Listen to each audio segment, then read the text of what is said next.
पंडित सुरेंद्र मोहन मिश्र जी से आप कब से परिचित हुई, उनसे जुड़ने का अवसर कब मिला आपको?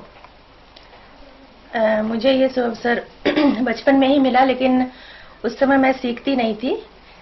उस समय मेरी माँ श्रीमती लीला बनर्जी, वो उनसे सीखती थी और मैं उनको सुनती थी। और मैंने सीखना शुरू किया हाई स्कूल से। नमस्कार लीला दीदी। ठीक है, मैं आपसे पंडित सुरेंद्र मोहन मिश्र जी के माता जी के बारे में जानना चाहता हूँ। उनको आपने देखा है, सुना है और उनको आपने बहुत नजदीक से देखा है, सुना है। इस संदर्भ में मैं आपके विचार जानना चाहता हूँ कि उनकी सांगीतिक क्या विशेषताएं रही हैं।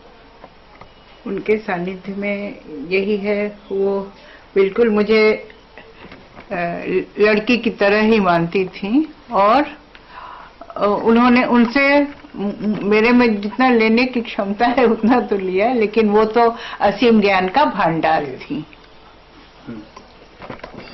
असीम ज्ञान का भंडार में जैसे संदर्भ क्या है? जैसे उनके कुछ गायन वायन आपने सुना है, जाना है? हाँ, उनका गायन मैंने सुना है और वो बड़े सब चीज में ही असीम ज्ञान का भंडार, मतलब हर चीज में उनका ज्ञान था, चाहे शास्त्र कहिए, चाहे संगीत कहिए, चाहे हर चीज में। हमने उनको जितना जाना है, लेकिन हाँ, वो तो हमको हमारे में लेने की क्षमता नहीं थी।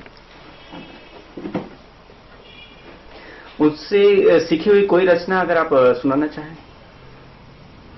या कोई भी ऐसी रचना जो आप सुनाना चाहें, क्योंकि आप स्वयं भी रेडियो आर्टिस्ट रही हैं और अच्छी गायिका रही हैं, तो मेरा संदर्भ यही रहा है कि जो भी ऐसे लोग रहे हैं उनको एक साथ संयुक्त रूप में प्रस्तुत किया जाए।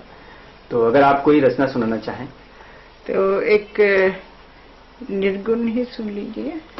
हाँ, जरा ये महुआ मेरे साथ जरा सा गाओ। हाँ, तुलसी मगन भैले हरि गुण गाय के, तुलसी मगन भैले हरि गुण गाय के, तुलसी मगन भैले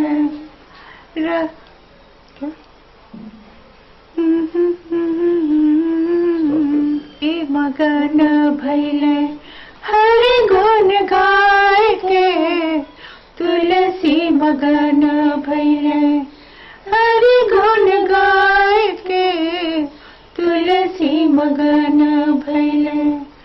राजा चले हाथी घोड़ा छतवाल गई के रामा, राजा चले हाथी घोड़ा छतवाल गई के रामा, साधु चल भैया भैया, साधु चल भैया भैया, चिवटी बिराय के, तुलसी मगन भैले हरि गुण गाय के, तुलसी मगन भैले। बहुत बहुत धन्यवाद।